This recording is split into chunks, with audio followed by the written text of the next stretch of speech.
Muli magandang umaga po sa inyong lahat. Malugod na pagtanggap sa St. Joseph Parish Gagalangin sa ika-6 ng umagang banal na misa na may liturhiya ngayong araw ng Sabado sa ika-5 linggo sa karaniwang panahon at paggunita kay San Cirilo at San Metodio. Tumayo po ang lahat at tayo makiisa sa Eukaristikong pagdiriwang na pamumunuan ng ating kura paroko, Reverendo Padre Douglas D. Badong.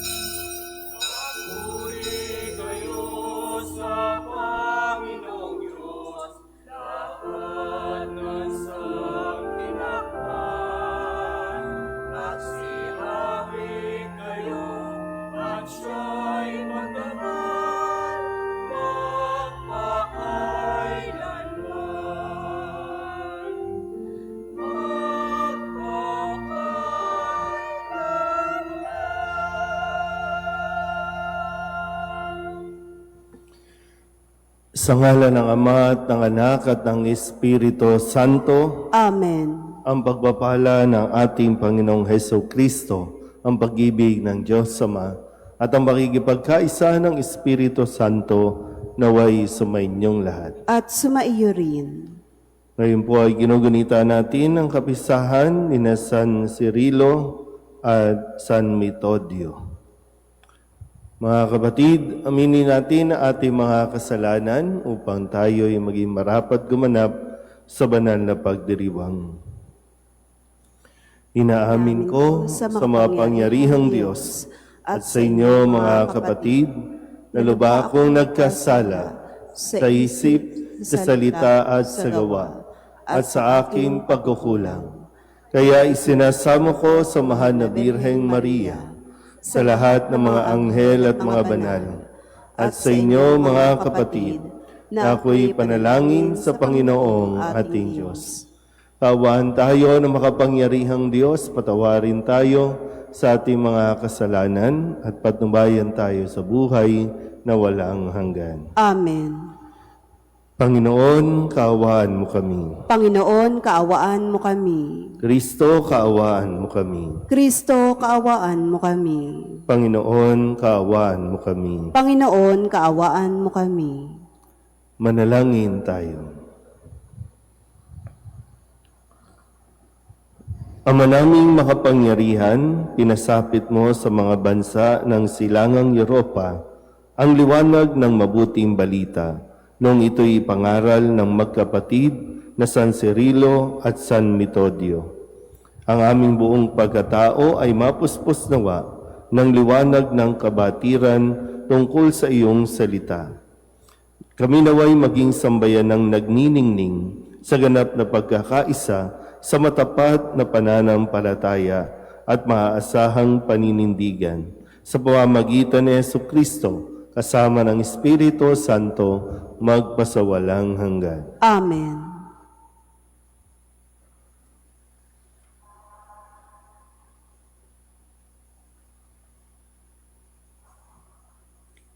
Pagbasa mula sa unang aklat ng mga hari.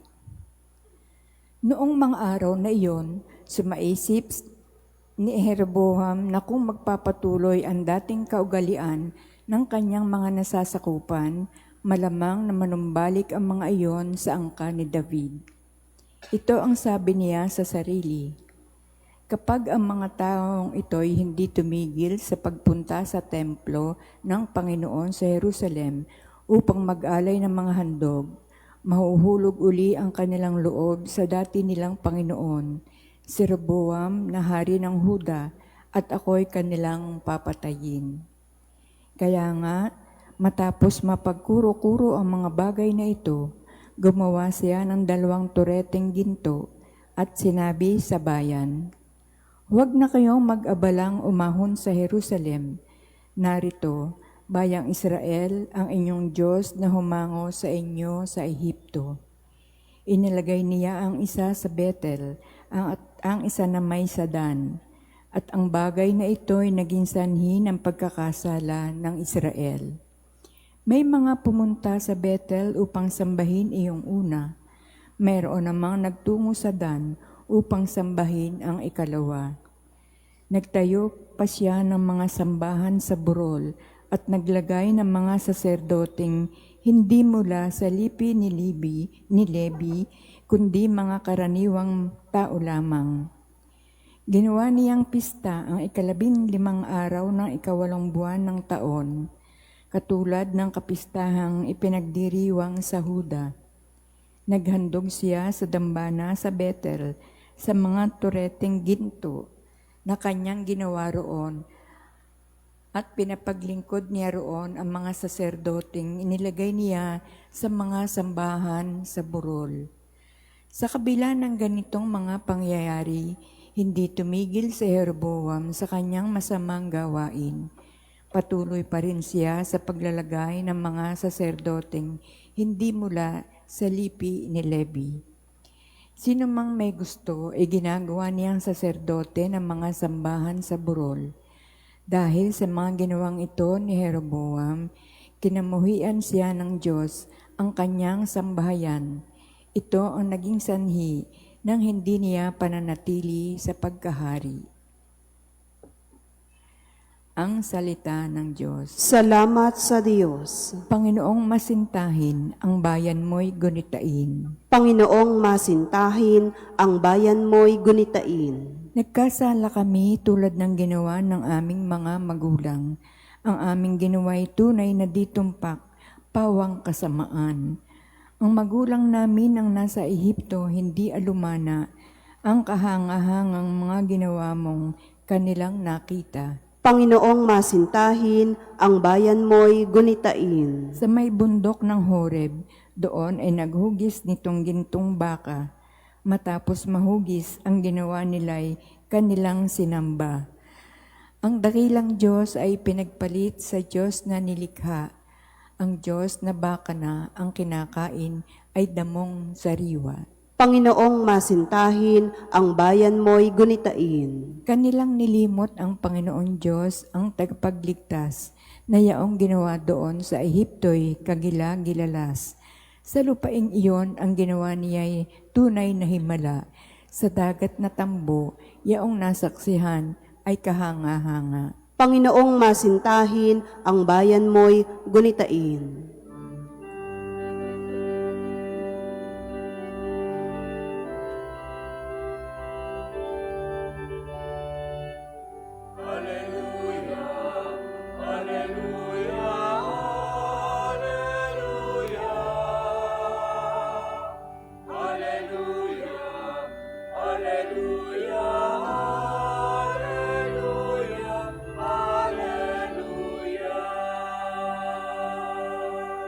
Ang tao ay nabubuhay sa salita ng may kapal na pagkaing kanyang bigay.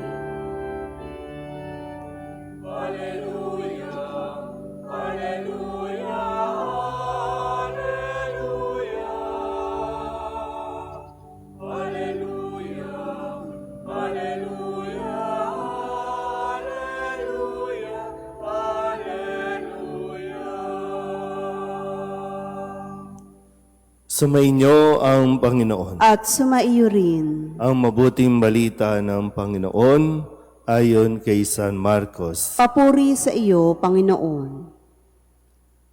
Noong mga araw na iyon, muling nagkatipon ng mga tao. Naubos na nila ang kanilang pagkain, kaya tinawag ni Jesus ang kanyang mga alagad at sinabi sa kanila, "Nahabag ako sa mga taong ito, sapagkat 3 araw na ngayong kasama ko sila at wala na silang makain. Kung pauuwiin ko ng gutom, may hilo sila sa daan. Galing pa naman sa malayo ang ilan sa kanila. Saan po tayo kukuha ng tinapay dito sa ilang para magkasya sa ganito karaming tao?" Tugon ng mga alagad, "Ilan ang tinapay ninyo riyan?" Tanong ni Jesus. "7 po," sagot nila. Ang mga tao'y pinaupo ni Jesus sa lupa. Kinuha niya ang 7 tinapay at nagpasalamat sa Diyos. Pinagpira-piraso niya ang mga iyon at ibinigay sa mga alagad upang ipamahagi sa mga tao. Gayon nga ang ginawa ng mga alagad. Mayroon din silang ilang maliliit na isda. Muli siyang nagpasalamat sa Diyos at iniutos niyang ibigay din iyon sa mga tao. Kumain ng lahat at nabusog. At nang tipunin nila ang mga pira-pirasong tinapay na lumabis, nakapuno sila ng 7 bakol na malalaki. At may 4,000 ang kumain.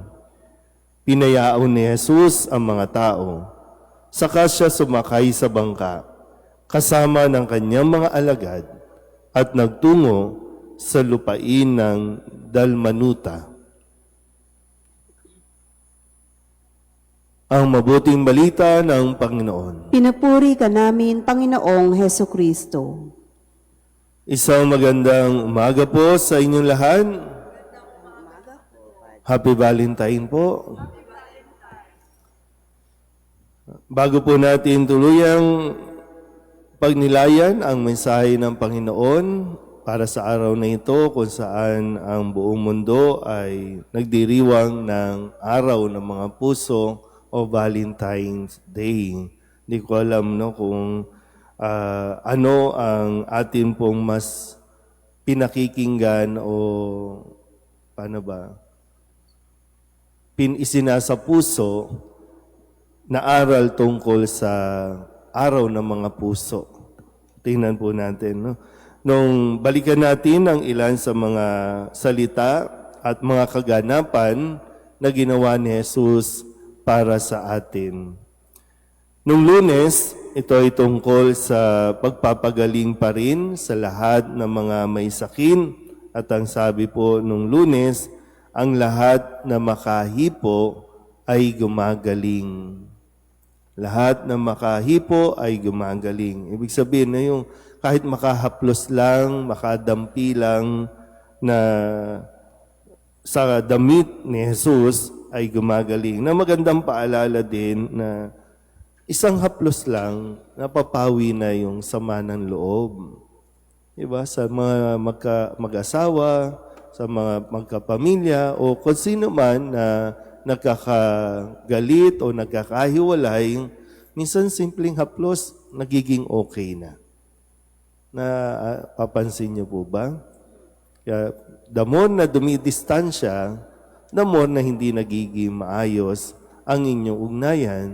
Pero yung haplos, bahagi ng paglalambing, yung haplos, bahagi ng pag-i-encourage, yung haplos na nagsasabing magiging okay ka rin. Nung Martes, sinabi ni Jesus, tungkol pa rin sa paninita, ito naman ay tungkol sa paninita ng mga Pariseo at Iskriba doon sa kanilang pagpapatupad ng kautosang minana mula sa mga tao. Sabi ni Kristo, kay husay ng paraan ninyo sa pagpapawalang bisa sa utos ng Diyos, masunod lamang ninyo ang mga turong minana ninyo. Na talaga naman kahit hanggang ngayon, napakagaling nating gumawa at mag-amend ng kung ano-ano mga batas, pero yung batas ng Diyos, hindi na natin kinikilala. Nung Miyerkules, ang paalala sa atin sa tulong ng Mahal na Birhen, ang lagi niyang sinasabing, gawin ninyo ang anumang sabihin niya sa inyo. Ano bang, sa usapin ng Valentine's Day, ano ba ang sabi ni Kristo na dapat nating pakinggan? Ibigin ang kaaway. Ipanalangin ang mga umuusig sa inyo. Yan ang isa sa mga sinabi ni Jesus. Noong Huwebes, sabi naman ni Kristo doon sa babaeng nakiusap sa kanya para sa kanyang anak na inaalihan ng demonyo. Na bagamat, sabi niya, kahit siya ay tuta, na naghihintay sa mumong nahuhulog mula sa mga anak. Pero alang-alang sa mga anak o sa kanyang anak, tatanggapin niya ito. Kaya sabi ni Kristo, dahil sa sinabi mo, maaari ka nang umuwi, iniwan na ng demonyo ang iyong anak. Paano magiging okay ang inyong samahan? Baba mo ang pride mo. Diba? Pag binababa natin yung pride natin, tinatanggap natin kung ano man, alang-alang sa pagmamahal,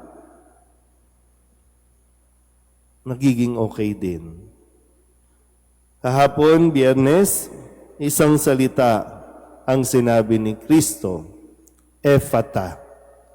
Sabihin niyo nga ulit, Ephata.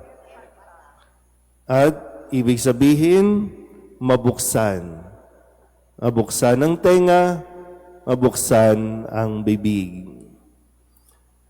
Ngayon, araw na ito, sabi sa ating kwento, kung saan ang pagpapakain ng higit 4,000 katao, yung paraan na ginawa ni Kristo, sabi po dito, no, kinuha ni Jesus ang tinapay at nagpasalamat sa Diyos. Ngayon, dalawang bagay mula sa ating mga pagbasa ang maunawaan nawa natin sa tulong din ni San Cirilo at Metodio tungkol sa pag-ibig. Paano nga ba magmahal? Sa unang pagbasa, mayroong tapat na Diyos na nagmamahal sa Israelita. Pero dahil sa kataksilan ni Solomon, nagpaulit-ulit ang pagkakamaling ito at ginawa pa rin ito ni Haring Jeroboam. Mayroong nagmamahal ng tapat, pero hindi siniklian ng katapatan, kundi ng kataksilan. Sa pamamagitan ng pagtatayo ng mga dambana, pagsamba sa mga Diyos-Diyosan. Birayin niyo, no? May nagmamahal sa iyo ng tapat, pero pinagtaksilan mo pa rin. Hindi ganon ang nagmamahal sa iyo. Sa Ebanghelyo, ang tunay na nagmamahal, hinding-hindi mauubusang magbigay ng pagmamahal. At ang isang taong nagmamahal, kayang-kayang magbigay. Ang tunay na nagmamahal. Maraming nagbibigay, pero hindi nagmamahal. Pero ang taong nagmamahal, kayang-kayang magbigay. Kaya nga sabi ni Kristo sa ating kwento, nahabag siya sa mga tao, magugutom sila. Yung ba, di ba, ang nagmamahal, tinitingnan mo kung ano ang maibibigay mo at hindi yung kung ano ang makukuha mo. Yun ang tunay na nagmamahal. Kaya nga sabi ni Kristo sa kanya mga, ano bang mayroon kayo? Diba? Ano bang mayroon kayo? Kung ano man nandyan, ipagpasalamat mo, doon tayo magsimula. Kung anong mayroon, ipagpasalamat natin hanggang sa payayamanin, payayabungin, at hindi mo makikita, sobra-sobrang biyaya na pala ang nasa sa inyo. Ngayon kasi, no, sa pamamaraan ng mundo, maging ang pag-ibig, ang pagmamahalan ay ginagawang negosyo. Kaya yung sinasabi nilang, mahal ang magmahal. Kasi ang sabi ng mundo, bumili ka ng mamahaling bulaklak. Bumili ka ng masasarap na tsokolate. Bumili ka ng kung ano-ano na talagang nandyan para patunayan mo ang iyong pagmamahal, para ma-appreciate ang iyong pagmamahal, ito dapat ang bigay mo. Bigay ka ng kotse, bigay ka ng relo, bigay ka ng bag, magbigay ka ng pabango. Mga big time. Yan ang sabi ng mundo. Para kumita. Diba? Pero para kay Kristo, tingnan mo anong mayroon sa iyo, mula sa iyo. Kasi nagbibigay ka nga ng mamahalin, wala ka namang oras. Nagbibigay ka nga ng mamahalin, pero simpleng yakap hindi mo maibigay. Kasi namamanipulate ng mundo ang ating pong pananaw o ang ating pamamaraan. Pero muli, ibinabalik tayo ni Jesus sa simpleng paraan. Yung matuto kang tingnan kung anong mayroon, ipagpasalamat mo, saka mo ibigay ang pagmamahal na yan na talagang bubusog, siksik, liglig at umaapaw na pagmamahal. Amen?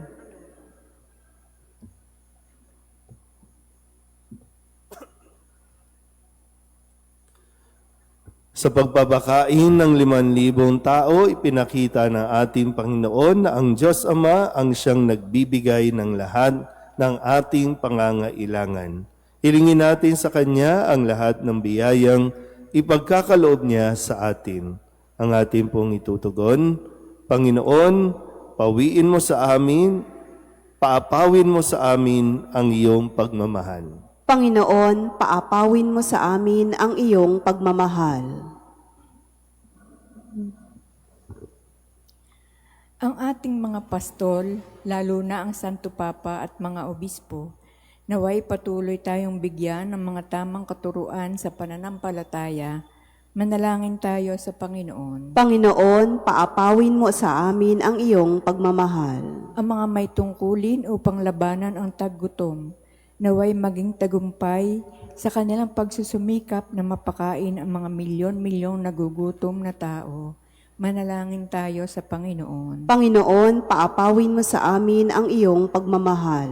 Ang mga nagugutom kay Kristo, naway matagpuan ang iisang Panginoon, iisang pananampalataya at iisang binyag.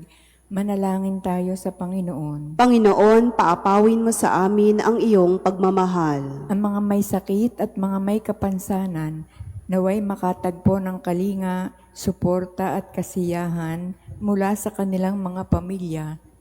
Manalangin tayo sa Panginoon. Panginoon, paapawin mo sa amin ang iyong pagmamahal. Ang mga tapat na yumao, naway makarating sa walang hanggang kasiyahan sa kaharian ng Diyos. Manalangin tayo sa Panginoon. Panginoon, paapawin mo sa amin ang iyong pagmamahal. Idulog din natin sa Panginoon ang ating mga personal na kahilingan at mga panalangin para sa ating mga pamilya, kasama din ang mga kahilingan ng mga nanonood sa online. Lahat ng mga misang pasasalamat, special na intensyon, agarang paggaling ng mga may sakit, at ang lahat ng mga kaluluwa na iniling na ipagdasal sa misang ito.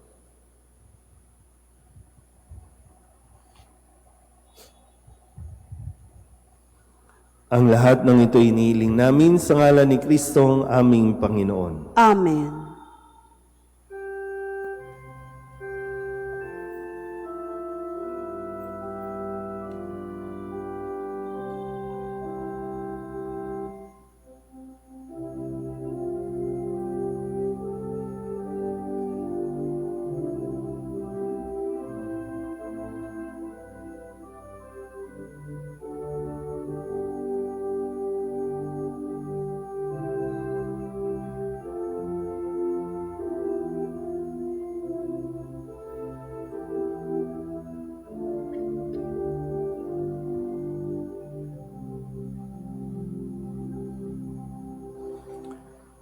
Manalangin kayo mga kapatid upang paghahain natin ay kalugdan ng Diyos Amang makapangyarihan. Tanggapin nawa ng Panginoon itong paghahain sa iyong mga kamay, sa kapurihan niya at karangalan sa ating kapakinabangan at sa buong sambayanan niyang banal.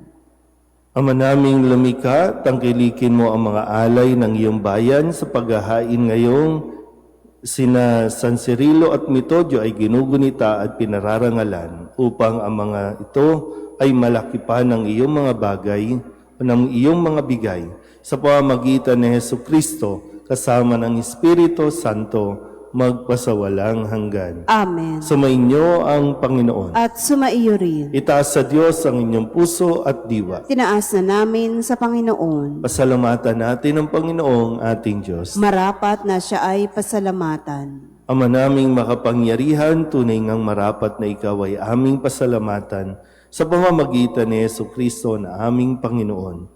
Ngayong sina San Cirilo at Metodio ay pinararangalan sa pamumuno niyang totoong uliran at pagiging maaasahan sa panunungkulan, kaya't si Jesucristo na maaasahan sa katapatan ay inihahayag sa pangangasiwa sa sambayanan. Ang malasakit ng mga ulirang tagapangasiwa noon ay napapatuloy magpahanggang ngayon sa mga panalangin kanilang iniuukol. Kaysa ng sambayanan mong dito'y nagtitipon. Kaya kaysa ng mga anghel na nagsisiawit ng papuri sa iyo nang walang humpay sa kalangitan, kami nagbubunyi sa iyong kadakilaan.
Ama naming banal, ikaw ang bukal ng tanang kabanalan, kaya't sa pamamagitan ng iyong Espiritu, gawin mong banal ang kaloob na ito upang para sa aming maging katawan at dugo ng aming Panginoong Jesucristo. Bago niya pinagtiis ang kusang loob na maging handog, hinawakan niya ang tinapay, pinasalamatan kaniya, pinaghati-hati niya iyon, iniabot sa kanyang mga alagad at sinabi, "Tanggapin ninyong lahat ito at kanin. Ito ang aking katawan na ihahandog para sa inyo."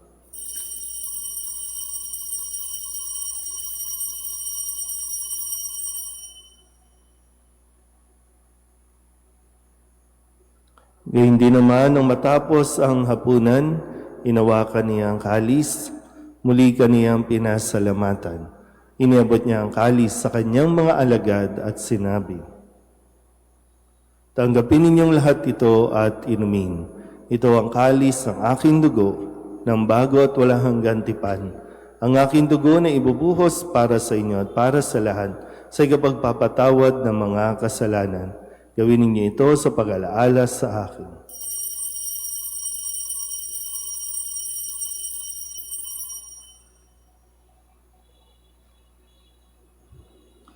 Ipagbunyi natin ang misteryo ng pananampalataya. Si Kristo'y namatay, si Kristo'y nabuhay, si Kristo'y babalik sa wakas ng panahon. Ama, ginagawa namin ngayon ang pag-alaala sa pagkamatay at muling pagkabuhay ng iyong anak.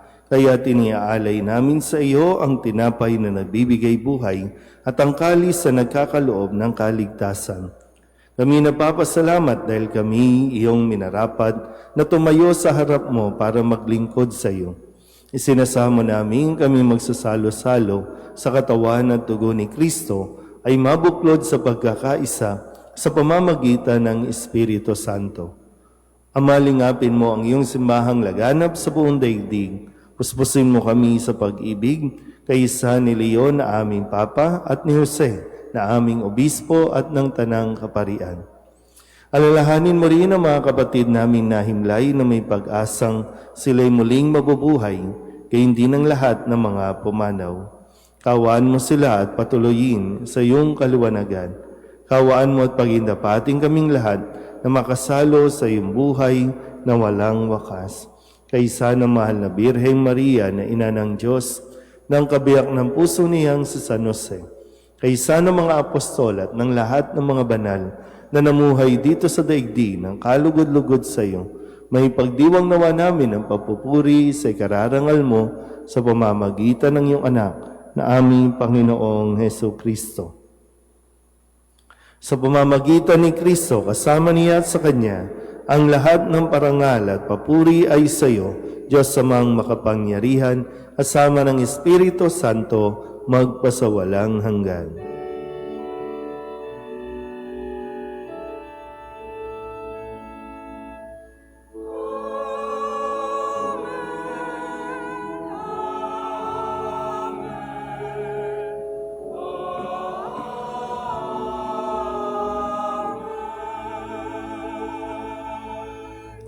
Sa tagubili ng mga nakagagaling na utos at turo ni Jesus sa Panginoon natin at Diyos, ipahayag natin ang lakas loob.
Inihiling namin kami iadya sa lahat ng masama, pagkalooban ng kapayapaan araw-araw, iligtas sa kasalanan at ilayo sa lahat ng kapahamakan, samantalang aming pinananabikan ang dakilang araw ng pagpapahayag ng tagapagligtas naming sa Jesucristo. Sapagkat iyo ang kaharian at ang kapangyarihan at ang kapurihan magpakailanman. Amen. Panginoong Jesucristo, sinabi mo sa iyong mga apostol, kapayapaan ang iniiwan ko sa inyo, ang aking kapayapaan ang binibigay ko sa inyo. Tunghayan mo ang aming pananampalataya at huwag ang aming mga pagkakasala. Pagkalooban mo kami ng kapayapaan at pagkakaisa ayon sa iyong kalooban, kasama ng Espiritu Santo, magpasawalang hanggan. Amen. Ang kapayapaan ng Panginoon ay laging sumainyo. At sumaiyo rin. Mabigayan tayo ng kapayapaan sa isa't isa. Kordero ng Diyos na nag-aalis ng mga kasalanan ng sanlibutan, maawa ka sa amin. Kordero ng Diyos na nag-aalis ng mga kasalanan ng sanlibutan, maawa ka sa amin. Kordero ng Diyos na nag-aalis ng mga kasalanan ng sanlibutan, ipagkaloob mo sa amin ang kapayapaan.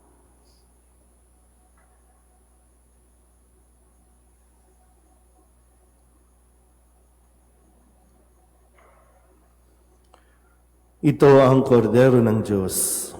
Ito nag-aalis ang kasalanan ng sanlibutan. Mapalad ang mga inaanyayahan sa kanyang piging. Panginoon, hindi ako karapat-dapat na magpatuloy sa iyo, ngunit sa isang salita mo lamang ay gagaling na ako.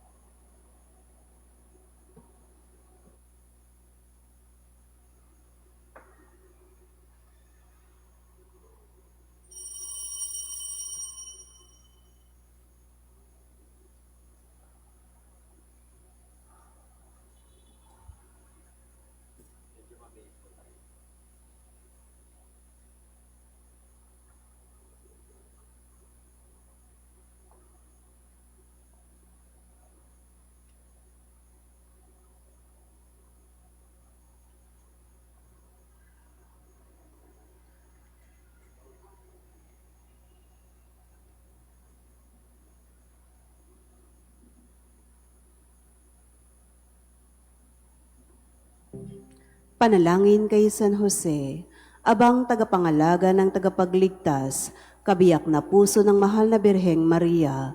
Sa iyo ay pinagkatiwala ng Diyos ang kaisa-isa niyang anak. Sa iyo nagtiwala si Maria.